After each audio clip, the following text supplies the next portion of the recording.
وقت دشمنان صلح حاکم باشند وطن ما من و تو زجر می کشیم. نه شاهد پیشرفت خواهیم بود، نه شاهد کار و روزگار، تنها شاهد آشوب خواهیم بود. پیشرفت یعنی ایجاد پل، سرک، بند آب و برق. تنها زمانی میسر است که در سایه یک بیرق زندگی کنیم. در رابطه با سرک کنگ خبرهای بسیار خوش میشنویم، میبینیم که جغل‌اندازی آغاز شده و بسیاری از کار سرک انجام شده، 70% پروژه انجام شده.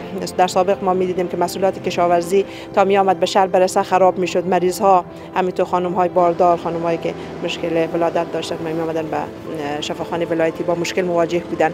خوشبختی ما در یک پارچگی ما است.